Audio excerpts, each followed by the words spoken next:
Hey everybody, welcome to another episode of the Nerd Today podcast. I'm your host, your doctor recommended dose of nerdiness, aka your Nerd Today, Carlos Rodriguez. How are you? I hope you are well. Hope you're happy. Now, we have another review for you.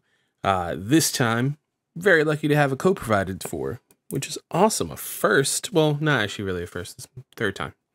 I just haven't reviewed the other two games. And I'm playing one that I have a code for live on twitch.tv/nerdtoday, VODs on youtube.com/nerdtoday.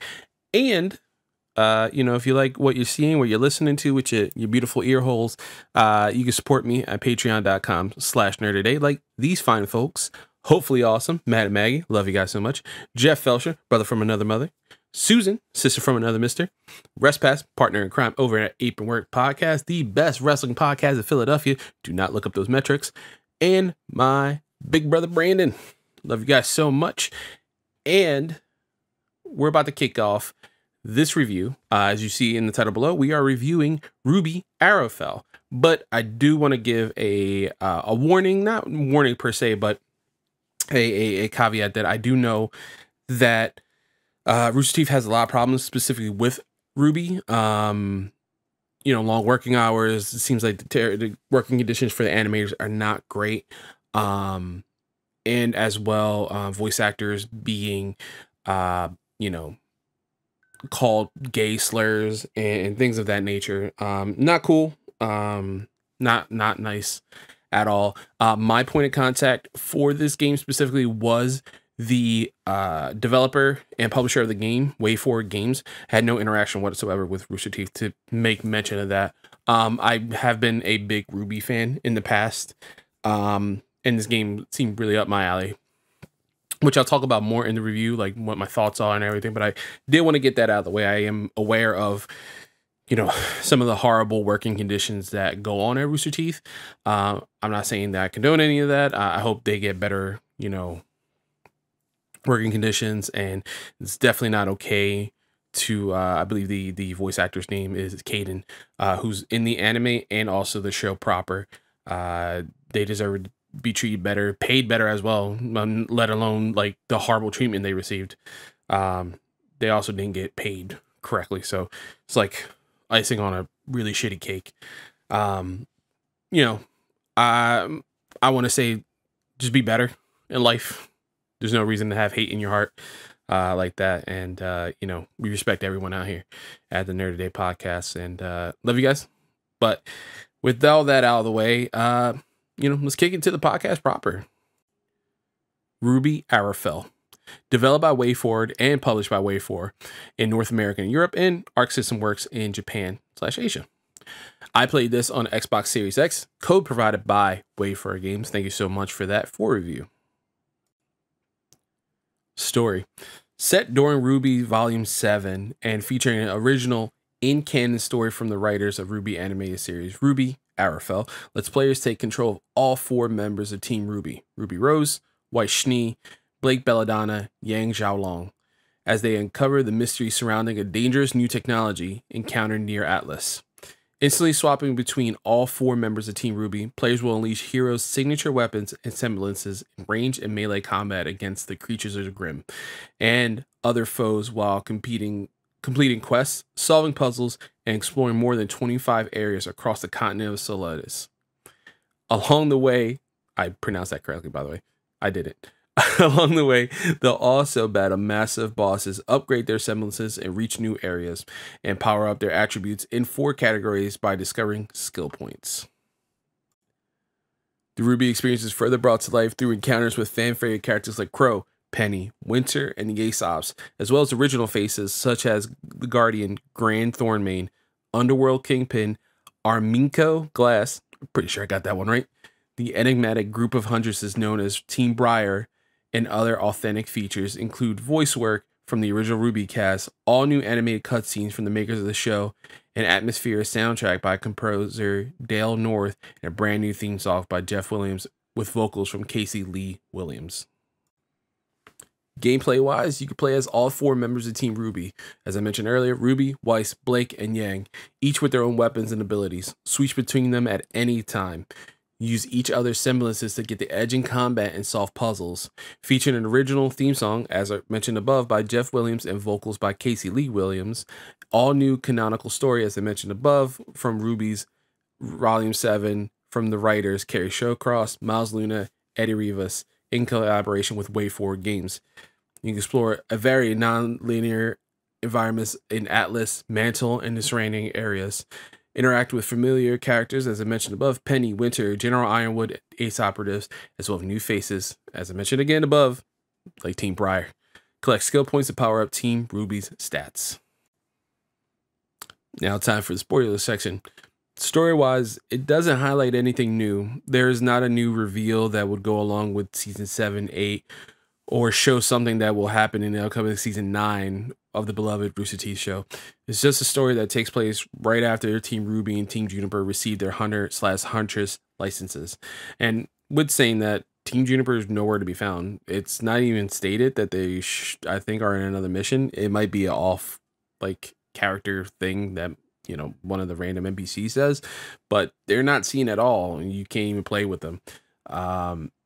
What happens in this game has no impact at all or whatsoever in the series, and again, no hints whatsoever, not even hints of stuff that happens in Season 7 and 8, kind of giving you an idea of General Ironwood's stances, maybe his deteriorating mental health that he's going through with fighting Salem, anything like that. Now for some of the negative things when it comes to the game. For me, RWBY was very slow going. I'm aware of Wayforward's gaming history with titles like Shantae and other 2D side-scrollers, and while I don't have a background in those specific titles, I was excited to see what they would bring to this world. But at times, it felt constrained to be playing as RWBY instead of characters I wanted to play like Yang. By the end of the game, while everyone was upgraded to their max, I felt like RWBY and Weiss were the only characters worth playing to fight the enemies ahead of me. Yang had her purposes specifically with puzzles, and especially Blake as well, where they were needed. But Yang's one of my favorite characters, and unfortunately, I didn't even feel like I needed to use her as much as I wanted to. Overall, RWBY Arrowfell was an okay experience to complement the Rooster Teeth show.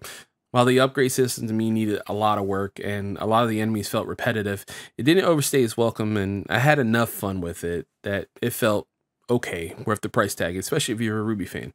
It felt like Wayforward didn't have a lot of time to sink their formula into this game, and I wonder if they were given more time, will we get something maybe along the lines of like a Mega Man Zero series, or something similar to that. I know they have a big pedigree, as I mentioned above, with Shantae and like the Mummy Demastered, like a demastered 2D side scroller from the horrible Tom Cruise Mummy movie, but apparently a really good game. It's really liked. Hell, there's even a game they did back in the Wii for Batman Brave and the Bold, which was a tie-in game, and I actually had a lot of fun with that game. That game's awesome.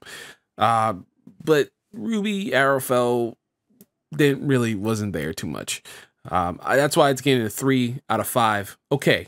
A good okay, because I'm a fan of RWBY, but I think you have to be a fan of the series to appreciate what this game brings forward. And there we go. That's another review for the Nerd Day podcast. As I mentioned, you know, RWBY's okay. I wish it was better. I did mention, like, in the verdict section, that I kind of wish that they had more time with it, and I don't know if Wayforward is like, nah, we can just get this game out, or Rooster Teeth is like, hey man, can you just get this out? Because with their pedigree and how many people love Shantae, it'd be cool if we had something similar to Mega Man Zero, like I mentioned in the verdict. That kind of hack and slash, really kind of quick combat, maybe a little more simplified, just for fun's sake, you know, like that has a harder difficulty when you play Mega Man Zero. But it would be cool to have something similar to that, like with RWBY. And I wish there was more, you know, playability with Yang or Blake. Like, again, this is me being a Yang stan. You know, I love Yang, and I felt like using her in combat didn't feel fun. RWBY felt fun, and Weiss to a certain degree felt fun, but that was it. And then it also made me, as I mentioned, like Team Juniper's not in the game, but then I questioned, like, how would that work? You know, like, would playing as Ren be fun, even though Ren's a cool character? Would, you know, playing as Nora with the, you know, her hammer, would that be fun? Like Jean, I feel maybe he might be closer to Weiss, but again, it's just weird. It was a weird experience that I did like overall, but I think it's because I am a RWBY fan. I wish, again, Wayforward had more time, and again, this code was provided by them, so I do want to give them a thank you for that.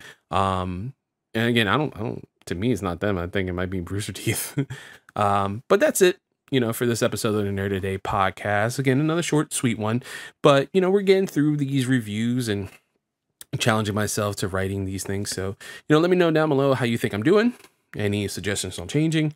Obviously, editing wise, I'm not the best, but, we're getting there. We're getting there. We're doing the thing. I'm going to be focusing on writing some more in the near future, because I do have some games I beat in 2022 or played a decent amount of that I feel I can be capable of writing. And then I'm hoping I'm going to put a tentative deadline for a best of 2022 from the Nerd Day. Me, I'm talking about myself, obviously. And, kind of test myself again like I did last year. So with that being said, thank you so much for following me. And again, if you like what you hear or you see, if you're listening only, go to youtube.com/nerdtoday. Give me a subscribe. If you're listening, oh wait, I did say maybe. If you're watching, you're not listening, go wherever podcast service is your favorite. Search the Nerd Today podcast. Follow, 5-star, do all that jazz. And then, if you have a couple bucks to toss, or even $1 helps. Honestly, like swear to God, $1 helps. You can support me. Patreon.com/nerdtoday. So again, I'm your doctor recommended. There we go. I just said that right? Twice, maybe once. I'm your doctor recommended dose of nerdiness. Oh my God, I am a hot mess. My name is Carlos Rodriguez. Goodbye, and I love you guys.